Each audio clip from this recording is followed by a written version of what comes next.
Üvey xan bunu görmüsünüz, təzə çıxıb. 2 seans adamı varlı eləyirlər. Görmüşəm. Bunlar nədir? Bunların effekti var doğrudan da. Adam gedəndən sonra nəsə pullanır, fikri dəyişir, var-dövlət başından aşır.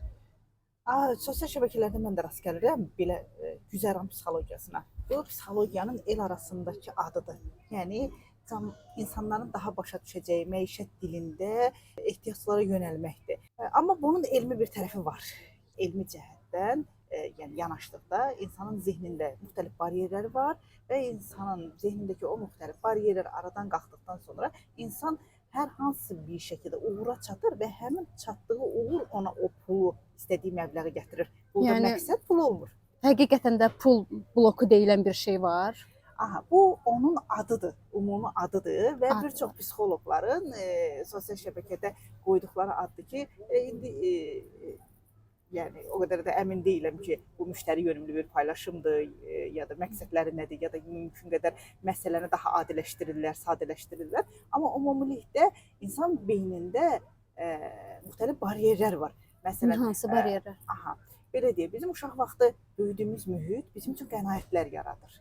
Bu qənaətlər daha çox bizim yaşadığımız həyat mühiti, bizim yaşadığımız mühitin bizə gətirdiyi informasiyalardır. Heç uzağa getməyim. Bir dəfə eynən sizin kimi bir rəfiqəm mənə sual verdi ki, bu pul bloku, pul məsələləri necə ola bilər ki, insanın psixoloji vəziyyəti ilə əlaqəli olsun? Hə də, necə ola bilər ki? Puldur da, gedirsən, işləyirsən, qazanırsan, işləmirsən, qazanmırsan. Yəni bu materialist bir şeydir. Yəni necə ola bilər bu psixoloji və metafizik olsun? Bəli, xanım haqlıdır. Mən daha çox razıyam o xanımla ki, işləyirsən, yatdığın yerdə pul başından tökülməyəcək, dur işdə. Bəli, bu belədir. Amma məsələnin bir metafizik tərəfi var. Və elə bu söhbətdən sonra, bir gün sonra mənə bir qəribə bir mesaj yazdı. İki evdə oturmuşdum, birdən qapı döyüldü. Darvazaya doğru getdim. Qapını açanda görüm ki, gələn qonşudur və bir balaca uşaq da onun əlindən geriyə dartır, aparmaq istəyir. Fikirləşdim ki, uşaqdır da, yəqin yad evə gəlmək istəmir. Mən onları içəri dəvət elədim, yenə də gəlmədilər. Axırda mən bunlarla söhbətləşdikdən sonra qonşu mənə dedi ki, övladım böyük evlərdən qorxur. Niyə? O deyir ki, böyük evlərdə pis adamlar yaşayır. Uşağın düşüncəsinə bax. Nədən yaranıb o düşüncə balaca uşaqda? Uşağın 4-5 yaşı var. Uşaq indi hansısa informasiyanı ya filmlərdən, ya evdəki söz-söhbətdən, ya hardansa nədənsə qaynaqlanan bir halda belə bir özündə qənaət yaradıb ki, böyük evlərdə pis adamlar yaşayır. O, əslində bizim cəmiyyətimizdə olan problemdir ki, yaxşı adam pullu ola bilməz. Yaxşı adam əziyyət çəkməlidir. O qədər pul halal yolla qazanıla bilməz. O problemdir bizlərdə. Düşüncəmiz var, yəni. Biz onu uşaqlara da yəqin kötürmüşük o düşüncəni. Bəli, bu qənaətlər uşaqlıqdan yaradılır, uşaqlarda yaradılır və bu qənaətlər sonunda bizim həyat devizimizə çevrilir. Məsələn, gün ortaya kimi yatır, əziyyət çəkmir, sonra gedir hardasa nələrdəsə özünü sınayır, müxtəlif vəziyyətlərdə özünün yaratdığı komfort zonadan, vərdiş zonadan çıxmaq istəmir. Dindirəndə də deyir ki, yaxşı adamlar əziyyət çəkər də. Və yaxşı, bu əziyyət çəkmədən pul qazanmaq istəyən adamlarda bu fikri yaradan nədir? İnsan uşaqlıqda dünyanı qavramaq üçün fantaziyalar yaradır. Bu fantaziyaların kökündə dünyanı necə qəbul edibsə, elə təsəvvürlər yatır. Məsələn, valideynlə münasibətdə valideyn uşağın davamlı olaraq hər şeyini sorğusuz sualsız qarşılayırsa, ona izah etmədən, uşağın dünya haqqında təsəvvürləri də elə ona söykənir. O fikirləşir ki, dünya onun da anası və valideynləri kimi onun ehtiyaclarını sorğusuz sualsız qarşılayacaq. Və məsələn, mən o fikri yaratmamaq üçün uşağımda, uşağı nəsə istəyəndə deyirəm, pul yoxdur. Deyirəm ki, başa salmaq istəyirəm ki, ay uşağı, indi bizim pulumuz yoxdur, filan şeyi ala bilmərik. Əslində bu uşaq tərbiyəsində yol verilməz bir səhvdir. Niyə? Çünki uşağa pul yoxdur deyildikdə uşaqda çıxılmazlıq hissi yaradırıq. Bəs mən uşağa necə başa salım ki, ay uşağı indi yoxdur? Onun əvvəl bir ona baxaq. Niyə çıxılmazlıq hissi yaradır? Uşaq dünyaya valideyni bir vasitə görür. Valideynin vasitəsi kimi əlində o pulun yoxluğunu göründə valideyni əlacsız və gücsüz hesab edir. Və başa düşür ki, bu pul onunla dünya arasındakı yox olub, bu vasitə yox olub və dünya ona əl çatmaz, əldə edilməz bir hala gəlir. Bəs yaxşı, mən onda nə deyim uşağıma ki, uşağım çıxılmaz vəziyyətə yaşamasın? Bu halda bunun yeganə yolu odur ki, uşaqlıqdan uşağı ailə təsərrüfatına daxil edirik.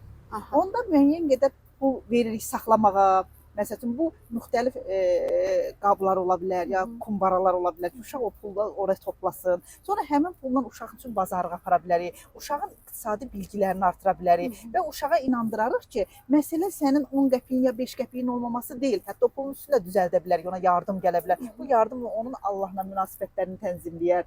Çünki uşaq başa düşər ki, mütləq şəkildə bir yardım var və bu yardım gələcək. Necə ki, Qərbdə Santa Claus, Şaxta Baba uşaqlara hədiyyələr gətirir insanlar və o hiss uşaqların yardım və hardansa bir köməyin gələcəyinə yüksəldir. Bizdə də elə bir şəkildə uşağa o inancı veririk ki, sənə yardım gəlir, tək ki sənin 5 qəpiyin olsun. Hə, onda deməli, bəs mən uşağa mükafat kimi pul verməyim ki, sən filan şeyi eləsən, mən sənə pul verəcəm. Bu isə uşaq tərbiyəsində pulla münasibətdə şərtləndirmə əmələ gətirir.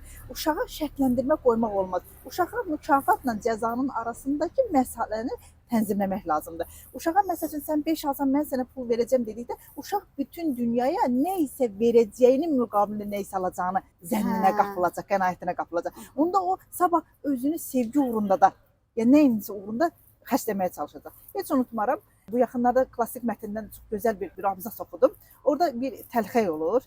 Heç vaxt dəyər görməyib, heç vaxt onunla insan kimi rəftar eləməyiblər və bu məsələdə bir gün onu çağırırlar, ona vacib bir tapşırıq verirlər. Və vacib tapşırıq təbii ki, qadağan olmuş bir cinayət idi, qanun pozuntusu idi. O qanun pozuntusunun ardınca gedərkən onu həbs eləyirlər. Amma o heç vaxt onu o qanun pozuntusunun arxasınca göndərənləri satmır. Niyə satmır? Çünki ilk dəfə idi ki, o masanın arxasında ona dəyər verilmişdi. O özünü adamı hesab eləmişdi. İlk dəfə onunla təlxək kimi davranmamışdılar. İnsanın yanaşma tərzin satqınlıq eləsə də, yəni pis işin arxasınca keçsə də dəyər görür deyə. Dəyər görürdür. Ona görə cinayətkarlar, quldurlar və yaxud da ki, bu gün küçədə baş verən hər hansı bir cinayətlərin arxasında heç cinayət dayanmır, cinayət istəyi dayanmır. Daha çox dəyər tapmaq, daha çox görünmək, daha çox var olmaq qışqırtıları var. Bəs elə bu dəyər görmək istəyidir də pula çatmaq arzusu. Çünki pul özü ilə hər şeyi gətirir. Pulu olan adam həm hörməti olur, yanında yaxşı dostları olur. Ona görə adam qabağına məqsəd qoyur ki, nə yolla olur olsun gedim o pula çatım. Onda hər şeyim olacaq. Hörmətim də, dəyərim də, dostlarım da. Bəli, əslində ilk baxışda yanaşma doğrudur. Mən nələrsə əldə eləyəcəm və nələrsə yenə də gedib həmin şərtlənməyə çıxır. Ki, necə ki, bizi uşaq vaxtı yaxşı işlər görəndə öpüb, pis işlər görəndə cəzalandırırlar. Biz də dünyaya həmin şərtlənmə pəncərəsindən baxırıq və həmin şərtləndirmədə istənilən bir şey bizim üçün dəyərə çevrilə bilər. Məsələn, fikirləşirəm ki, universitetdə daha çox bal yığsam daha yaxşı mövqeyim olacaq və yaxud da ki, daha çox pul qazansam daha çox dostlarım olacaq. Və bu paradoksal bir vəziyyət yaradır və bir gün o pul yoxa çıxanda və yaxud da o bal toplanmayanda və yaxud da o vəzifəyə təyin olunmayanda məhz həmin şeyin ardınca gələn insanlar da onlarla yoxa çıxırlar, sabun köpüyü kimi. Bu insanda ləngərləyən bir dəyər hissi yaradır. Ləngərləyən dəyər nədir? Ləngərləyən dəyərdə insan, bu elə hazırda indi parkda oturmuşuq uşaq parkında. Uşaq parkındakı o var, qalxır və düşür. O qalxanda insan dəyər var. Məsələn, bugün 10 manatı var, o dəyərlidir, gözəldir, yaxşıdır. Və 10 manat yoxdur, o dibdədir. Mən pisəm, mən dəyərsizəm və o artıq şərtlənmə. O onun üzərindədir. Qalxır, enir, qalxır, enir. Və bu şərtlənmədə insanın azadlıq hissi aktual olmalıdır ki, mən nə edim ki, bu şərtlənmədən daha gözəl və daha azad hiss eləyim. Hə də o şərtlənməni necə həyatımızdan çıxardaq? Bunun üçün gərək zehnin ümumi qənaətləri dəyişməlidir, şərtlənmə qənaətləri dəyişməlidir. Məsələn, bu halda insan pul bloku uğrunda yox, ağıllı və fərqindəliyi olan insan uğur uğrunda mübarizə aparmağa başlayır. Uğur isə özünü dərkdən keçir. Özünü dərk edən insan uğura çatır. Uğur özü ilə eyni zamanda pulu və digər dəyərləri gətirib çıxardır. Bəs uğur hər zaman pul gətirmir də, o da var. Yəni adam baxarsan ki, uğurlu insandır, amma qara qəpik yoxdur. Məsələn, siz dediniz ki, uğurlu insandır, qara qəpik yoxdur. Bu uğur dediniz, siz nəyi nəzərdə tutursunuz? Maddi. Bax, bizim cəmiyyətimizi formalaşdıran nədir? İnsanları bir-biri üst-üstə yığan nədir? Kimin nə qədər pulu var o. Pulu yoxdursa, qazandığı uğur heç nədir o adam üçün. İndi bir məsələ var. Burada uğur məsələsi bir mərtəbəli bir şəkil alır.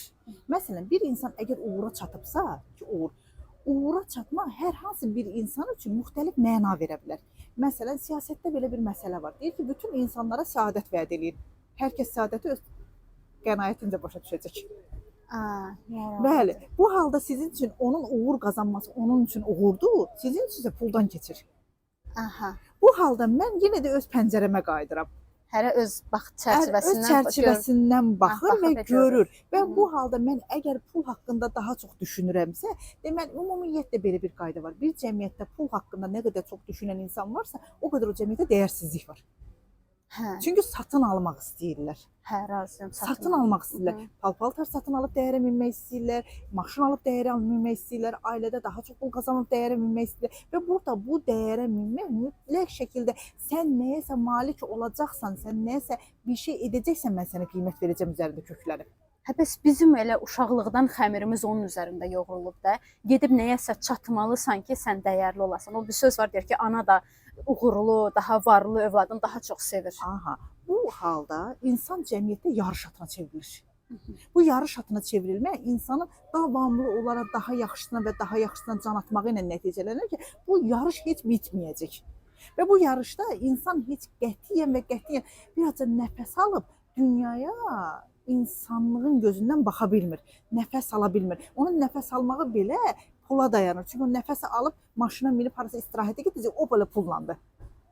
Amma bir gün insan özünə dönəndə, insan öz pulun pəncərəsindən yox, öz pəncərəsindən dünyaya baxanda fikirləşsə ki, əgər tutalım mən bir parkda yarımca saat oturacam və bütün telefonları və hər şeyi kənara qoyub özümlə sadəcə olaraq baş-başa qalsam, bu kitabda deyildiyi kimi qaydaları pozsam, divarın o tayına baxsam, görəsən o tərəfdəki insanlarla buradakı leşiyənlərin fərqi nədir? Onda biz hədəfimizi pul üzərindən götürüb uğur istiqamətində necə apara bilərik bəs? Əvvəllər pul haqqında danışma ədəbsizlik hesab olunurdu. Bazarlarda soğan, kartof və bu kimi şeylərin qiymətlərinin artması müzakirə edilmək sadəcə bir söhbət vasitəsi idi. İndi isə pul daha çox aktuallaşıb, insanların həyatına daha böyük rol almağa başlayıb. Və burada bir məsələ, bir dəyər aradan gedib. Oscar Wilde demişkən, insanlar indi nələrinsə qiymətini bilirlər, amma dəyərini bilmirlər. Və yaxud da Balaca Şahzadədə deyildiyi kimi, insanlara eyvandakı sarmaşıqları, çiçəkləri təsvir etsələr, onlar ona fikir verməzlər. Qiymətinin nə qədər olması ilə maraqlanırlar. Yəni insanların baxış bucağındakı məsələlər, pəncərə dəyişilib. Elə buradan bir məsələni də xüsusi qeyd etmək istəyirəm ki, psixoanalitika üzrə tələbələrdən biri həmin sahə üzrə alimlərdən birinə sual verir ki, həqiqətə çatmaqla pula çatmaq, yəni zəngin olmaq bir arada ola bilərmi? O isə buna belə cavab vermişdi. Demişdi ki, pul daha çox kütləni maraqlandıran bir məsələdir. Kütlədən sıyrılan adam üçün pul sadəcə olaraq bir pillə, bir vasitədir. Bunun üçün insan bəs necə gedib çatmalıdır ki, pul onun üçün pillə bir vasitəyə çevrilsin. Düşüncəmi oradan necə uzaqlaşdırır? Düşüncə oradan onu bu şəkildə uzaqlaşa bilər ki, insan bədənində ən tənbəl orqanlardan biri beyindir. Bəs deyirlər ən çox işləyən beyindir. Əsla. Beyin ancaq informasiya ilə qidalanır. Beyin üçün televiziyada qeybət izlədi, serial izlədi və yaxud da küçədə hər hansı bir lazımsız informasiya ilə məşğuldur. Fərqi yoxdur, o qidasını aldı, doyan kimi çəkiləcək və yorulacaq, deyəcək ki, artıq mənim bundan boyuna beynim qəbul eləmir. Beyin əhəlləşdirilə bilən orqandır. Əhəlləşdirildikdən sonra insan beyninə əmr eləyir, beyin insana əmr eləmir. Beyin insana əmr elədikdə bir orqan kimi öz tələbatlarına yönəlir. Tələbat nədir? Daha çox yemək, daha çox rahatlıq, daha çox komfort, daha çox zəngin olmaq ki, mümkün qədər əziyyətdən uzaq olsun. Daha çox. Beyin əslində mümkün qədər əziyyətdən uzaq. Mən bütün günü ris fırlamaq o beynimi sakitləşdirir də ki, heç nə eləmirəm, işləmirəm, telefon əlimdə risimi fırlayıram, beynim sakitləşir. Söz yox, günün sonunda o sakitləşməyə özünü zoqqultu ilə əvəz eləyir, amma günümü rahatlaşdırır. Nəyəsə əsəbləşəndə gəlirəm o telefona, başlayıram rilsi fırlamağa, beyin olur quş kimi. Əslində sizə deyim, siz dözülməz hisslər qarşısındasınız deyə o rilsləri fırlayırsınız. Çünki orada özünüzü unudursunuz və onu vərəqlədikcə siz beyində insanın hormonları var. Ona da bir də dopamindir. Dopamin bizim xoşbəxtlik hormonumuzdur. Biz o rilsləri fırladıqca başqalarının xoşbəxt həyatlarını və gülməli, məzəli nələrisə izlədikcə bizdə xırda dopaminlər bütün bədənə yayılır. Dopamin isə küllü miqdarda istifadə olunma, lazımi anda istifadə olunma insanı xoşbəxt eləməlidir. Damcı verildiğine görə gün sonunda siz yorğun çıxırsınız. beyin zoqqultusu ilə Bəs çıxırsınız. biz bu dopamini necə özümüz yaradaq? Pulla yox, nə bilim, reelslərlə, başqa şeylərlə yox.